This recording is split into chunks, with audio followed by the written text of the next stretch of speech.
নমস্কার, আমার চ্যানেলে তোমাদের সবাইকে স্বাগত জানাই। আশা করছি তোমরা সবাই ভালো আছো। আমি এখানে সকালবেলা থেকেই আমার ব্লগটা শুরু করে দিয়েছি। এখানে আমি পরোটা ভাজছি, পরোটা আর আলুর দম। মিষ্টির বাবা ডিউটিতে এটাই নিয়ে যাবে। আলুর দমটা আমি আগেই করেছি, তারপরে পরোটাগুলো ভাজছি। ওর বাবাকে টিফিন দিয়ে দেবো। ওর বাবা একটু বাজারে গেছে, অল্প কিছু সবজিও লাগবে আর মাছ আনতে হবে। দুপুরে যেগুলো রান্না হবে সেই আনতে গেছে ওর বাবা। আস্তে আস্তে আমাকে টিফিনটা পুরো গুছিয়ে দিতে হবে। কোনো রকম ওর বাবা একটু টিফিন করেই বেরিয়ে যাবে। আমার মেয়েকে আমি খেতে দিয়ে দিয়েছি, ও খাচ্ছে। খেয়ে দিয়ে ওকে হোমওয়ার্কগুলো করাতে হবে। এখানে দেখো, এই যে আমি মটরশুঁটি দিয়ে আলুর দম বানিয়েছি। তাড়াতাড়ি করে পরোটাগুলো ভেজে নেব। সকালে টিফিনটা সেরে আবার দুপুরে রান্নাও বসিয়ে দিতে হবে। মোটামুটি গোছানো আছে। রান্নার সমস্ত কাজগুলো গোছানো থাকলে না, রান্নাটাও যেন তাড়াতাড়ি হয়ে যায়, তাই না? সকালবেলার দিকে সবারই কাজের ভীষণই তাড়াহুড়ো থাকে।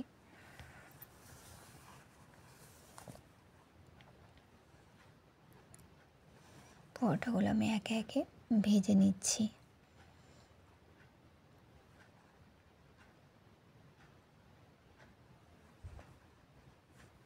শীতের দিনে আলুর দম পরোটা খেতে খুবই ভালো লাগে, সবারই আমাদের ভালো লাগে।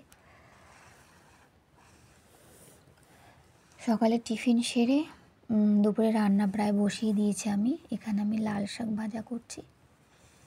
লাল শাকটা হতে হতে আমি আরও যা যা রান্না করব সব জোগাড় করছিলাম। এখানে দেখো, ওর বাবা ভালো লোটে মাছ পেয়েছে। মিষ্টি লোটে মাছ খেতে ভীষণ পছন্দ করে।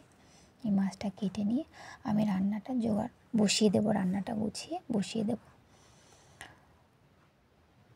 এখানে আমার মেয়ে হোমওয়ার্ক করছে। টিফিন খেয়ে নিয়ে ওকে হোমওয়ার্ক করতে বসিয়ে দিয়েছি। আচ্ছা, আমি লোটে মাছটা ওদিকে বসিয়ে দিয়ে এসেছি। এই সুযোগে আমি একটু ছাদে এসেছি।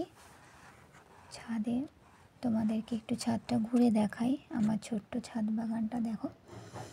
এখানে টমেটোগুলো না, বেশ কিছু টমেটো তোমার সবুজ সবুজ আছে, এখনও কাঁচা আছে। আবার বেশ কিছু টমেটো পেকেও গেছে। ওই দেখো, একটা লাল হয়ে গেছে। কিন্তু এবছর আমি দেখছি যে টমেটোগুলো লাল লাল হচ্ছে, তোমার কিছু হোক, পাখি হোক বা যাই হোক, কিছুতে খেয়ে চলে যাচ্ছে। মানে অল্প একটু জায়গা খেয়ে খেয়ে চলে যাচ্ছে। কেন হচ্ছে জানি না। এবার কী হচ্ছে কিছুই বুঝতে পারছি না। কিসে খেয়ে যাচ্ছে টমেটোগুলো।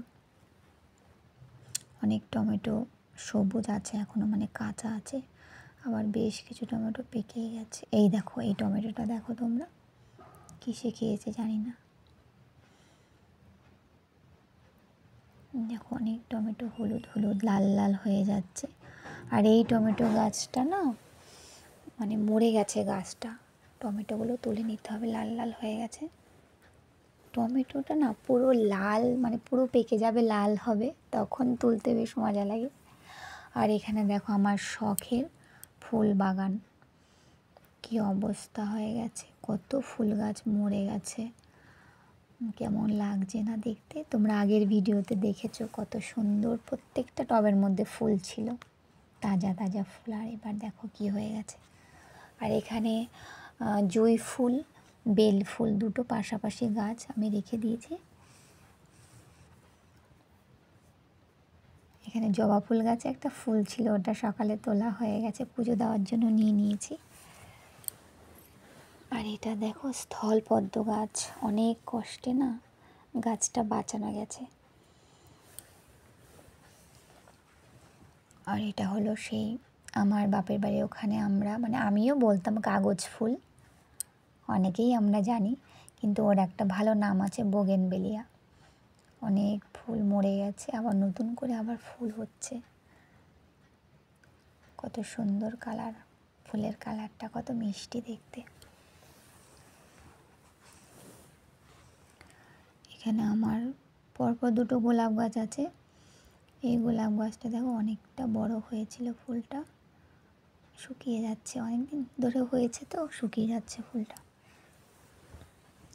আর এটা হলো দেশি গোলাপ, ছোট ছোট গোলাপগুলো হয় কিন্তু প্রচুর গোলাপ হয়। আর গাছটা এমন বিচ্ছিরিভাবে ছড়িয়ে গেছে, মাঝে মধ্যে ডালাগুলো কিছু কিছু ডালা কেটে দিই। আচ্ছা, ছাদের থেকে ঘুরে এসে দেখি মাছটা অনেকটাই হয়ে গেছে, আমি নামিয়ে নেব। দুপুরে খাওয়া দাওয়া শেষে আমরা একটু ঘুমিয়ে পড়েছিলাম।